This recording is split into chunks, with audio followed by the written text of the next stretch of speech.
बिस्मिल्लाहिर्रहमानिर्रहीम। बच्चों, आज हम लोग दर्जा 3 यानी क्लास 3 का मैथ्स पढ़ेंगे यानी हिसाब पढ़ेंगे। और इसमें जो चैप्टर है उस चैप्टर का नाम लेंथ है यानी लंबाई है।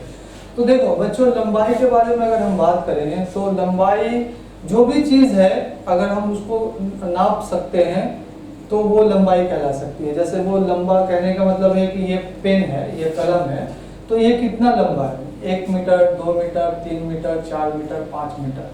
तो जाहिर सी बात है कि अगर हम इसकी बात करें तो उसका एक तरीका होगा कि उसका एक दायरा होगा, उसकी लंबाई कितनी होगी, उसकी चौड़ाई कितनी होगी, उसकी ऊंचाई कैसी होगी।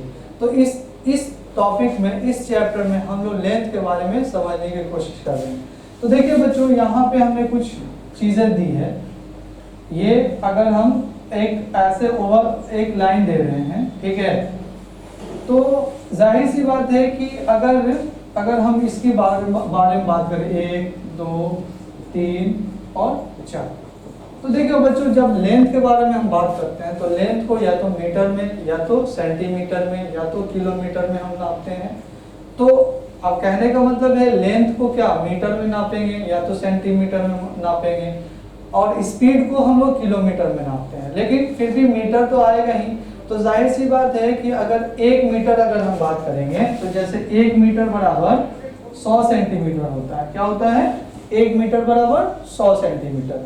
तो अगर ये चीज़ जो है, अगर हम बात करें कि अगर इस चीज़ को मान लेते हैं कोई लेंथ है, जैसे मान लेते हैं ये लंबाई है, ये लंबाई है, तो इस लंबाई को अगर हम मानते हैं तो ये जो लंबाई कितना हो सकता है, कितना सेंटीमीटर हो सकता है। तो देखिए यहाँ पे तो कुछ दिया नहीं है, लेकिन अपने हिसाब से अगर हमको 1 सेंटीमीटर करना है तो क्या करना है, 1 मीटर यानी कि 100 सेंटीमीटर रखना पड़ेगा।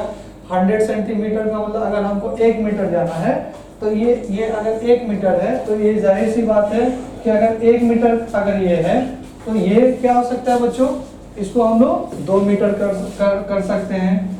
ये क्या है, ये 3 मीटर कर सकते हैं, ये 4 मीटर कर सकते हैं।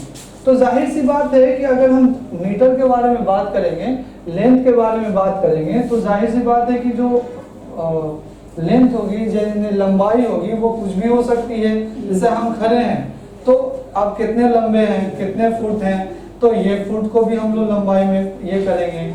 उसका दायरा कितना बड़ा है उसको भी हम लोग लेंथ में देखेंगे। तो जाहिर सी बात है, जैसे ये ब्लैक बोर्ड, ये एक बोर्ड है, तो बच्चों बोर्ड की लंबाई आप देख पा रहे हैं कि ये कितनी लंबी है। इसका जैसे अगर हम यहाँ से यहाँ तक को देखेंगे तो क्या कितना जाएगा, ये लंबाई की ही बात हो रही है, चौड़ाई की बात नहीं हो रही है, सिर्फ लंबे के बारे में।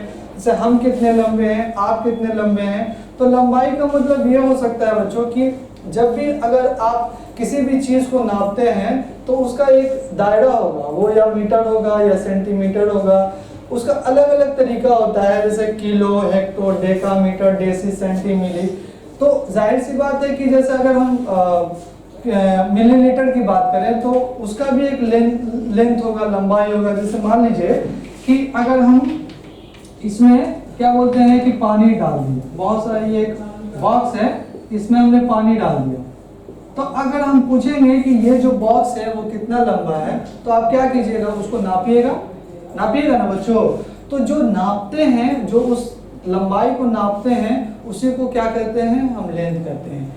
वो या तो बॉक्स हो सकता है, या तो आपका घर हो सकता है, या तो आपका छत हो सकता है, या आपका ब्लैक बोर्ड हो सकता है, आपका कलम हो सकता है, कुछ भी हो सकता है। लेकिन आपको इस चीज़ का ख्याल रखना है कि वो जो लंबाई होगी वो किस अदद में होगी, सेंटीमीटर में होगी, मीटर में होगी, या किसी और चीज़ में होगी।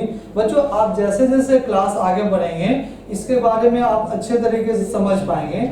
जैसे मान लेते हैं कि मिसाल के तौर पे कि एक ये जो है, ये एक इस तरह से कुछ दिया हुआ है, ये एक तस्वीर है, और इसमें इस तरह से कुछ तस्वीरें दी गई है, ठीक है। तो अगर ये पूछा जाए कि इसमें कौन मोटा है, ये इसमें कौन मोटी है, और ये इसमें कौन पतली है, तो जाहिर सी बात है कि इसको अगर हम देखेंगे तो ये वाली जो चीज़ होगी, ये क्या होगी, पतली है, क्योंकि इसकी जो लंबाई है, देखिए आप, ये जो लंबाई है इसके हिसाब से अगर हम जाते हैं, इसके हिसाब से हम जाते हैं बच्चों, तो ये जो लंबाई होगी, जाहिर सी बात है वो पतली होगी, सुकड़ी होगी। तो हम देख पा रहे हैं ना कि उसका जो तरीका है, उसका जो रेंज है, या तो मोटा हो सकता है या तो पतला हो सकता है। लेकिन उसको जब हम नापेंगे तो वो जो नापेंगे या तो मीटर में नापेंगे, या तो सेंटीमीटर में नापेंगे, या तो इंच में नापेंगे। अलग अलग तरीका है नापने का। लेकिन बच्चों अगर हम लंबाई के बारे में बात करेंगे तो कितने मीटर लंबे हैं, कितने बड़े हैं, यही सब बारे में बात होती है ना। तो अब जाहिर सी बात है लंबाई के बारे में अगर हम लोग देखते हैं तो इस फिगर को आप देखिए और समझिए कि देखिए एक बच्चे ने क्या कहा है। एक बच्चे ने अपने टीचर के सामने खड़े होके ये समझाने की कोशिश की है कि ये लंबाई, या टीचर पूछ रही है तो बता रहा है कि ये लंबा है, ये चौड़ा है। तो बच्चों इस तरीके से इस चैप्टर में आपको ये समझाया जा रहा है कि ये जो लंबा है कितना लंबा है। मिसाल के तौर पे आप देखिएगा स्केल, तो स्केल में जब हम देखते हैं तो स्केल जो है जब भी स्टार्ट होता है बच्चों, तो वो कहाँ 0 से स्टार्ट होता है, 1 2 3 4 5 6 7 8 9 10, ठीक है। लेकिन इन दोनों के बीच में 1 2 3 4 5 6 7 8 9 10, तो ये रेंज भी होता है ना बच्चों। ये भी रेंज होता है, जब दोनों को मिलाते हैं तो 1 बनता है। और अगर हमको बीच में पॉइंट लेना है, जैसे मान लेते हैं 1.5, तो यहाँ पे 1 है और यहाँ पे 2 है, तो जाहिर सी बात है हम यहीं तक जाएंगे। तो ये 1.5 मीटर हो सकता है या 1.5 सेंटीमीटर हो सकता है। तो कहने का मतलब है बच्चों कि जब हम रेंज कर जब कोई भी दायरा लेते हैं या कोई भी उसकी शक्ल लेते हैं तो उसको नापने का कुछ ना कुछ तरीका होगा। वो तरीके को हम लोग को देखना है, समझना है और उसके हिसाब से फिर बनाना है। जैसे पेंसिल कितनी लंबी है, ये जैसे ये जो है पेन है और ये ज़्यादा लंबा है कि ये ज़्यादा लंबा है, तो जाहिर सी बात है ये ज़्यादा पेन, ये जो कलम है वो ज़्यादा लंबी है किसके मुकाबले, इसके मुकाबले। तो इसी तरह से हम लोग लंबाई को देख सकते हैं, समझ सकते हैं और उसका फ़ायदा उठा सकते हैं कि कौन कितना ज़्यादा बड़ा है और कितना कौन छोटा है। तो बच्चों हमने इसमें आपको अलग अलग तरीके से आपको इस चैप्टर में, इस टॉपिक में समझाने की कोशिश की है। अगर इसमें आपको कोई भी तकलीफ हो, ना समझ में आया हो, तो आप कमेंट बॉक्स में ज़रूर कमेंट कीजिएगा।